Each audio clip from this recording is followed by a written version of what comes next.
What's good, Wizards fans? It's your host, the real Ed Oliver and Brandon Scott. The Washington Wizards lose to the Sacramento Kings 132 to 118. Should the Wizards shut it down potentially, like the Blazers are going to do with Damian Lillard, or should they keep fighting for the plan?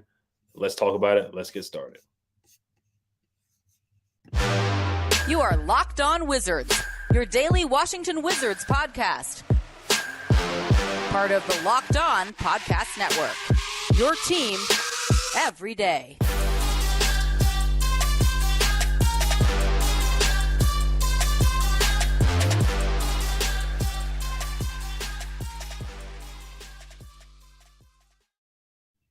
just want to thank you guys for making Locked On Wizards your first listen every day. We are free and available wherever you get podcasts.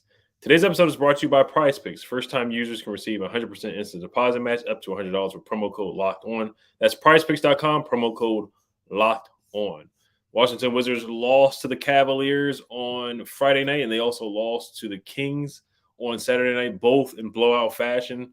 They lost 132 to 118 against the Sacramento Kings. The Sacramento Kings fans were in Capital One Arena chanting "Light the Beam." I've never even heard the chant before in my life.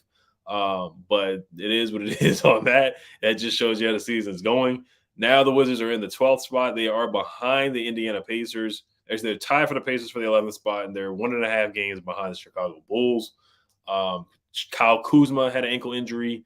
It's looking iffy he's going to play tomorrow, if he's going to play on Tuesday night. The Wizards are just doing it. They've lost the last 5 out of their last 6 games.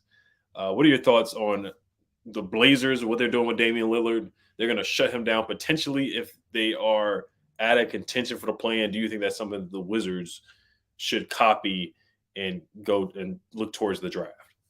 Yeah, I do. I think they need to sit Kuz down, let him get healthy. He's obviously been battling through injuries, and really, are we going to really ask this guy to battle through injuries for a play-in? Like, I don't see the point. To sit him down, let him get healthy. Really, I mean, look, this is really a chance for the organization to kind of be player friendly a little bit. Sit him down, let him get healthy. So if he walks, he's healthy enough to go into free agency. But I don't really see the point of asking him to risk further injury for a playing spot. I think it's time to sit him down. I think it's really time to look. Let me say this, man. I think the season's over, man. I think the season's done. Kaput, finito, man. Done. I don't I don't see what they're fighting for. You're fighting for a playing spot, which, I mean, I think we're done. I think it's it. I think you got to really consider pushing the reset button, rebuild, and start from scratch. I think the hard decisions need to be made in the offseason because we've seen this core together, and at best, they're a playing team, and that's just what it is. And what are we fighting for? KP and Kuz, do they stay? I think that's, we could talk about that later on, going into the offseason, but it's just abysmal, man. It's abysmal on every level, from coaching. The MO for this coaching staff is defense. The defense is abysmal. It's hard to watch. It's terrible. We can't defend the perimeter. We can't defend the paint. We can't get back in defense. They smoke us on a transition, and we can't even rotate defense. We have guys that are wide open shooting threes every single game this year. So defense just is abysmal. It's tough to watch. Blown out 2 games in a row, blown out. And even with the Pistons game, a lot of people were kind of getting, feeling pretty good after the Pistons game. And I'm thinking, bro, this is a G League team with 8 players out. I mean, we really got to be honest here. And the honest, this franchise has to look in the mirror and really ask itself, what am I doing, man? You look at the stat line. Let's look at the starters with the Kings game. Morris, 7 points. Look, we know Morris is not a starting point guard. He's best served in second unit. So point guard obviously is an emphasis going into the offseason. Bill, 20 points, but he shot 8 for 17 from the field, but 4 turnovers. If you look at, he is the high turnover guy for this game. Again and again and again, he can miss turnovers. Again and again, his turnovers where he's dribbling the ball too much, ISO heavy. I don't get it. It is what it is at this point. Kuz, 33 points, but shot 12 from 23, 4 for 11 from 3. So he was shot a lot. And, with the injuries, is unfortunate, and I hate to see Kyle Kuzma, really play through injuries and really potentially, jack his body up for a team that's been playing. I think they need to sit him down, man. Gaff, again, underwhelming, 7 points, 2 rebounds. And the bench underperformed again. This bench, I'm not a fan. I'm not going to be a fan of the Rui trade. I think the trade is trash. I don't understand what we got back. Kendrick Nunn's getting garbage minutes, 2 second rounders. I mean, how we can't even draft first rounders. So we really, you know what I mean? So it's just the defense and the second unit is trash, man. It's just, we can't get enough scoring off the second unit. Denny tries, he got 11 rebounds, but 3 points. I'm not even going to open up that whole Pandora's box when it comes to Denny. I'm not going to get there. I'm just going to say this, that, going into next year is pivotal for Denny. Next year is his contract year. So it behooves him to really work on his game this offseason, man. But I don't even know what to say, bro, because 2 straight blowouts, and we've had the same issues all year long. The defense is terrible. Rebounding is trash. I mean, the same issues, man. Turnovers is just, they need to really look at themselves in the mirror and ask themselves, what are we trying to do? Because you could call the rest of the second half of the season a loss, because can you consistently look at any team on the schedule and say the Wizards can definitely beat them? I mean, are you sure that we can beat the Magic? I'm saying the inconsistency in the defense is, I'm just going ahead and cut it there, man. It's just, we're so inconsistent. And to me, the season is over. It is over. Yeah, no, I don't disagree with you. I mean, you can do the Vince Carter, it's over after the dunk contest celebration back in 2000, but yeah, I'll just talk about the game first, and then I'll get into my answer about whether they should shut it down. You just look at the numbers, the 3-pointers, Terrence Davis, Keegan Murray, who else was just lighting them up from 3? Malik Monk. They hit 22 threes in our own house. 22 threes. They were 22 for 37. There was no resistance, wide open threes, wide open corner threes. We played zoners sometimes, give them wide open shots. They had, Keegan Murray hit 5 threes. Terrence Davis off the bench hit 5 threes, and Malik Monk hit 5 threes. So 3 guys hit 5 threes. 3 players hit 5 threes. Harrison Barnes hit 2. Kessler Edwards hit 2. Even Dellavedova came in and hit 1. Davion Mitchell hit 2. So they were just hot from 3, and we weren't able to stop them. Domantas Sabonis had 30 points, 10 assists, and 9 rebounds. Almost had a triple-double, 10 for 12 from the field. Basically almost at 100% from the field as well. So Sabonis, no resistance for him. He dominated. I know there was no Porzingis out there, but there's been nights where Porzingis has been out there. Anthony Davis put up 55. Giannis put up 55. Embiid put up almost 40. So we've seen nights where Porzingis has been healthy and Gafford's been healthy. Both have been dominated by just stronger and bigger bigs. So it was one of those nights again, and they were running the same plays. I mean, they would just give the ball to Sabonis right at the 3-point line. He would do a dribble handoff or just pass it to Davis or Keegan Murray. They would knock down a 3 or a backdoor cut. Very simple basketball, nothing complex, nothing complicated. The Kings were up by 23 points in our own house. And we were basically live or die by Kuzma. Nobody else was, taking shots. Kuzma was taking a lot of shots. I know he was cooking at one point, but nobody else was really taking it. And then Brad didn't really get going until late in the second quarter, the third quarter. You're supposed to be the star of the team. We need you to, basically be there the whole game, not just 1 or 2 quarters. You got to be there the whole 4 quarters. And the loss wasn't just on him. But, when you have that contract, you just have to be the deciding factor in the game. De'Aaron Fox, he didn't score much, but he controlled the game. The Euro step that he had on, I think it was Kuzma. He just, had Kuzma spinning around in a spin cycle. So, it was a nasty loss in our own home. Basically almost felt like a road game at our own house against the Sacramento Kings. And no disrespect to the Sacramento Kings, but they're not known to have a fan base that travels like that. So for them to come into DC and chant "Light the Beam," that's basically rock bottom for the Wizards organization. It really is. Excuse me. And that's got to be a sign for them to just, they have to rebuild, retool, really just the whole staff. They need to change this thing. So, I mean, we'll get more into the second question. But before we do that, this episode is brought to you by Prize Picks. If you would have picked Sabonis over on everything, you probably would have hit, except for the rebounds, and that's really it. But points, rebounds, assists, points, everything over on Sabonis, you definitely would have hit for sure if you would have picked him against the Washington Wizards. It's super easy to use. This is how it works. You pick 2 to 6 players, and if they will go score more or less than their Prize Picks projection, you win up to 25 times your money on any entry. No competing against other people. It's just you versus the projections available. Prize Picks offers projections on any sport that you watch. This includes NBA, NFL, MLB, NHL, PGA, college football, Men's college basketball, you already know the tournament's going on. Entries can be made in 60 seconds or less. It's that easy. Safe and fast withdrawals. Currently operational in over 30 states in Canada. Download the PrizePicks app or go to prizepicks.com to sign up and play daily fantasy sports. First-time users can receive 100% instant deposit match up to $100 with promo code Locked On. If you deposit $100, PrizePicks will give you $100. If you deposit $50, PrizePicks will give you $50. Don't forget to enter promo code Locked On and sign up for an instant deposit match up to $100. All right, so this is the last thing I'll say about it too. To answer the question about the whole Damian Lillard thing, how the Blazers were basically in a similar situation. You know, they were trying to build around two guards, Dame and CJ. We were trying to build around Brad and John. They both hit their ceilings. The Blazers went farther than us. They went to the Western Conference Finals. We stopped at the second round, so we plateaued there. And they're still just trying to build around Dame. And Dame's preaching the whole thing like, I'm loyal. I get it. I respect it. And then Bradley Beal's trying to do the same thing. Trying to allegedly be the Dirk Nowitzki of the Wizards or whatever. So we're just in that same purgatory spot. But the Blazers are actually being a little bit smarter to the point where they're like, hey, man, we're not going to make this plan in the West. We're going to shut Damian Lillard down, where I just think the Wizards, they're just going to keep trying to push and make this playoff play-in push, where they really need to look in the mirror. Like you said, man, there's 11 games left. They really need to just go ahead and bottom out. And there's some really good guys in the draft. I'm a Maryland fan. I saw what Brandon Miller did the other night to the Terps.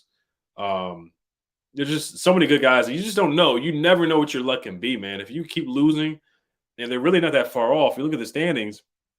They're the sixth team in the league. They're the sixth worst team in the league. They're 1, 2, 3, 4, 5, 6, 7. They're battling with the Portland Trailblazers to have the sixth worst record. And if you can get as many ping pong balls in the lottery, I would say take it. But I know it's another conversation for the offseason, but I just think the season is over. Like you said, Brandon, I think when Kyle Kuzma went up to the podium and he said they're not a big three, they don't have any all-stars, which is what me and you said 3 months ago before the season even started. They're not a big three. They're just not. And it's okay to not be a big three. They can be good players. They can be a solid three, but they have to play hard and play together. And they just haven't done it the past couple nights. I think when Kuzma said the things that he said about Bradley Beal and the clutch shots where, they're just going to give the ball to Brad. He's supposed to be the closer and all that. That's just stuff that is true, but you may not want to say it to the media. And I think the guys heard it. They heard what Kuzma said, and it might have rubbed some guys the wrong way. He also said that they complained to the refs too much. That probably rubbed some guys the wrong way too. So I just think I'm not blaming Kuz, but I think ever since Kuzma said those comments, the body language has been off. It looks like they're just ready to say 1, 2, 3 Cancun and get on the jet and head on vacation. And the 2 losses to the Hawks, you had to at least get one, but they lost both at home. You had to get one. And now you look at the schedule too, man. We'll probably talk about the upcoming schedule for the next couple of games, but they got to play the Bucks again. They got to play some good teams coming up. So even the Magic, the Magic they're not scrubs at all. They're not too far from the Wizards. We're 32-39. They're 29-42. So we can't look at the Magic any kind of way at all. So, but that's just my thoughts on it. It's not looking good right now. I don't even see them making the play-in, to be honest with you. Yeah, I'm not going to be too long with it, man, but I'll say this. Too many Chiefs, not enough Indians with this organization, man. You got – and look, this is the second year in a row where you've had a player point out the fact that Bradley Beal takes so much of the attention of this franchise that there's not enough light to shine on anybody else. And that's – look, they even said it. There's no plays being called for anybody else but Bradley Beal. With him dribbling the ball off his foot so many daggone times this year, they still letting him do it. I mean, he it's frustrating because if you look at, they're giving him so much power and it's rubbing people the wrong way. Look at they gave him power to have influence over moves. Okay, he advocated. He went Spencer Dinwiddie. That lasted to the All-Star break? Like, I mean, then Tommy's got to clean up the mess. Look, who's in control here? Is Ted Leonsis in control? Who's in control? Who's really calling the shots? It gets to me, man, because, I understand that they try to clean up the image of the organization following John Wall, dealing with Gilbert Arenas, the gun incident, and John Wall. I get all that. I get it. I'm a big John Wall fella. I didn't like him being traded, but it is what it is. I get it. But when they made a decision to hand the keys to Bradley Beal, knowing daggone well that he was not a top tier guy, they banked on him taking that leap, which he has not taken. And his actually, I mean, if you look at, he's averaging 23 points, but his numbers went down. And he's not even a 3-point shooter anymore. He's a mid-range guy, which is cool. But this make-believe playing house, like it's got to stop, man. Bradley Beal's not that guy. He's not that guy.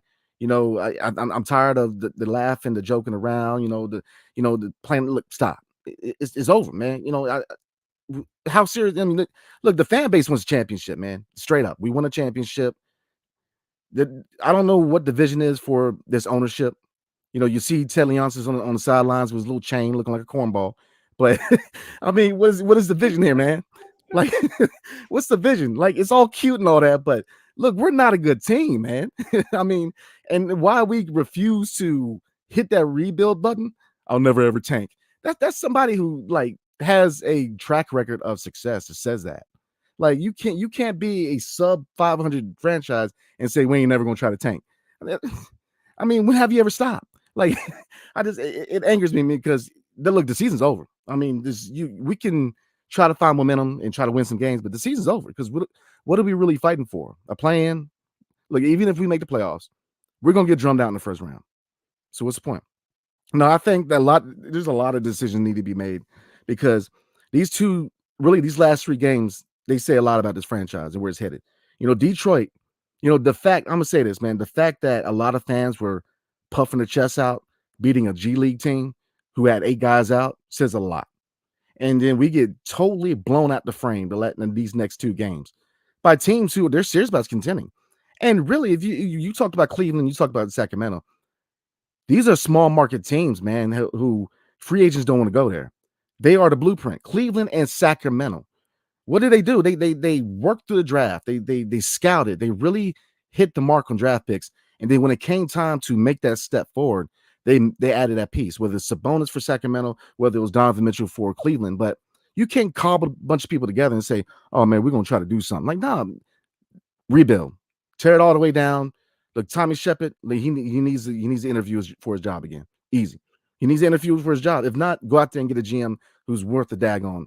I mean, look, Wes Unseld, look, he gonna have to be a heck of a sweet talker to keep that job if I'm owner, man, because he came in here with the MO that this was the defensive minded system, and the defense is lost in the sauce. So you got to look at this organization and say, look, we got to tear it down from GM. I mean, look, you can even look at ownership, man. Look, Ted Leon says, I challenge you this, man. Treat the Wizards like you do the Capitals. Treat the Wizards like you do the Capitals. You built the Capitals up to be a contender, and that's cool. And I'm a DC fan. Thank you for your service. But look, the Wizards, man, you really got to ask yourself. We haven't won a championship since 1978, bro. Like, we rebuild. What are you holding on to? Bradley Beal, you really going to put us through 4 more years of this? Like, 4 more years of this. This is mediocre basketball with no vision. There's a bunch of blind guys wandering around the court, hoping the ball goes into the hoop, man. And it really didn't. Quite frankly, the most entertaining part of the game is listening to Chris Miller because he's funny, man. But I mean, it's abysmal. We got to stop it, rebuild, because this rebuild. And I'm gonna end it there, man. Yeah, I do want to piggyback off of what you said about Rui. They're clearly missing him off the bench. I think that trade might be a fireable trade. I think that might be one of the things that breaks the camel's back. And then the whole point about him saying that it's freeing up minutes for Denny. And I like Denny, but he's not playing well right now. He's just not shooting the ball well right now. He's struggling. He went up, he got blocked by Malik Monk. He just, you just got to go stronger than that. And you can't, and I know there's a lot of Denny fans in here in the chat. They're always saying that somebody's holding them back. Rui's holding them back. Who else? They're trying to say Kuzma's holding them back. Nobody's holding them back. You got to look at yourself in the mirror, man. You got to make threes. You got to make wide open threes. You just have to, and he's not doing that. We just don't have any firepower off the bench. Corey Kisper's been trying. He's been playing pretty well as of late, but we're really missing that firepower off the bench. And Rui, and I'm not saying Rui's a savior or anything like that, but when you give away 15 points off the bench, it hurts. It hurts you, and clearly we're missing that. And ever since that trade, I know we went on the run. Turbo had his run, but he's been very inconsistent. Man. He's had games with like 2 points, 0 points. One game with 13 against the Pistons, but wildly inconsistent. He's looking like another guy that's going to be traded again before the trade deadline. Another first round pick that's going to be traded. Yeah, I'm gonna say my piece, and I'm gonna go ahead and go to the ads, man. I'll say this: if I'm the Wizards and if I'm the GM, easy, I'm letting Kuz and KP walk Go ahead, man. Because they're going to. If I'm KP, why would you want to stay? I mean, if I'm Kuz, man, other than this ridiculous contract that we're about to offer him, that's the only reason he stays is for the money, man. But, if you look at Denny, look, I know that he got a lot of fans, and I think he's a good talent. I'm not going to say he's trash. He's not. He's got a lot of potential. He's shown that he can play. It's just consistency, and I think he's best served on a team that's going to develop him. So, I'm going to take these 2 second-rounders, and I'm going to trade him and the 2 second-rounders and try to get another pick. I'm going into this draft with at least 2 picks because I'm telling you, man, this is a loaded draft. I mean, 1 to 15 has enough talent to really help an organization. And if you can come out of this draft with 2 quality picks, including Kispert, Johnny Davis, or, let the young guys, let them play, man. It's time to rebuild. Because another thing that it really baffles my mind before we move on is Ted Leon says, that if we make the playoffs, you don't get that pick. So you're going to put that pick in jeopardy for a plan for a first round exit. Who's running the show?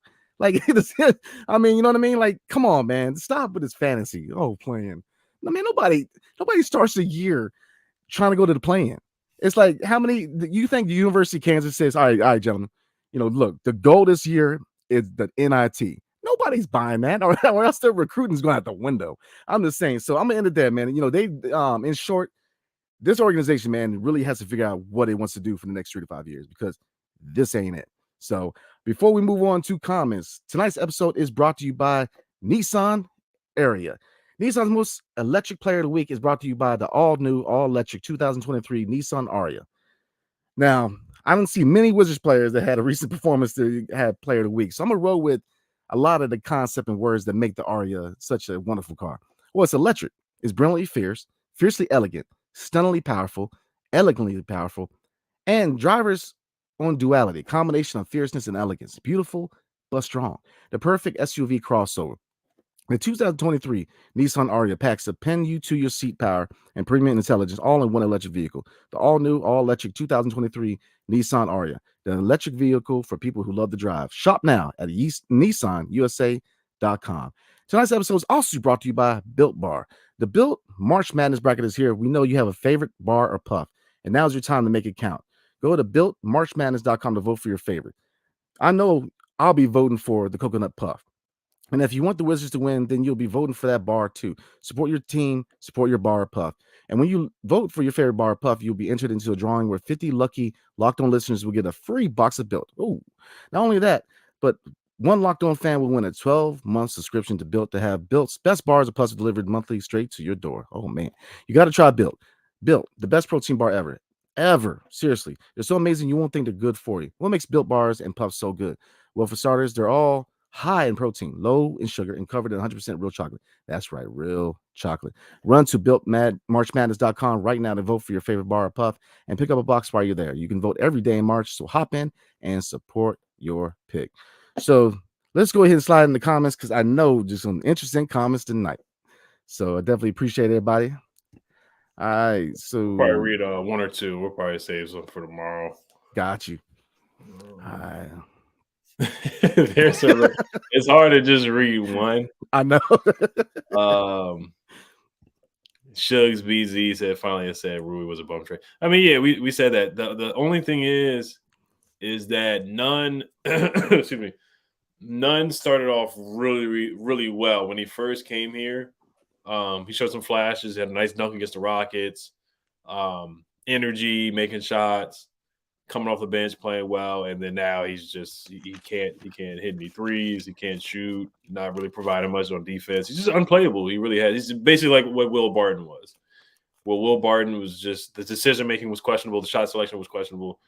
Yeah, he's on the end of the bench. So to trade a guy who's giving you 10 to 15 points, sometimes a 30 point, he's capable of giving you 30 points off of the bench or 25, to trade them for that. I think it's a fireable offense. I really is. I really do. I think it's something where you have to evaluate management, and when you make decisions like that cost your franchise. And I think Rui could have helped them make the playoff or play-in push that they wanted to make. I think it's where somebody should be on a hot seat for that. Oh, absolutely. Absolutely. I mean, you could point out that the KP trade was decent, but you also got to look at the other dynamic.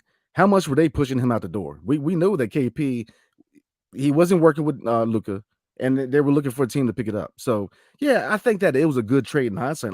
Absolutely with KP being healthy. The Daniel Gafford trade, I'm a big fan of it, but outside of that, yeah, it's dagger. Yeah, it is a fireable offense, man, because you just took our top bench scorer for what? A couple of second round picks, and Kendrick Nunn. Like you said, Kendrick Nunn, he came in on fire for like 3 games, and then he was like, "All right, man, I'm gonna see y'all," and he sit down on the bench. It's like I don't get it, man. It was abysmal trade, especially for a team that, quite frankly, is trying to make a push for a playoff spot. Why would you get rid of your top bench option? And we said it at the when it happened. Look, they're gonna really need somebody to pick it up and be a bench scorer for this team. And what's happening? They have nobody on this bench who can consistently score. And then you're really dependent on Denny to score 15, 20 points a night. Have fun with that, because have fun. Yeah, it's just not his game. It's not Denny's game. Is not scoring. It's just not his game. Is passing and defending. He's got to stop complaining to the refs. I don't know. Working out with Drew Hanlon was supposed to help him, but honestly, he's gotten worse. I don't know how he could have got worse shooting the 3, but somehow he's found a way to get worse at shooting 3s. So it's just, after the All-Star break, it's been disappointing. Kuzma's been struggling a little bit. He finally went off last night at 33. Just as a team, they've really struggled after the All-Star break. And then the writing's on the wall for Denny to get traded. He's not going to make it. He's not going to get another contract. He's just not.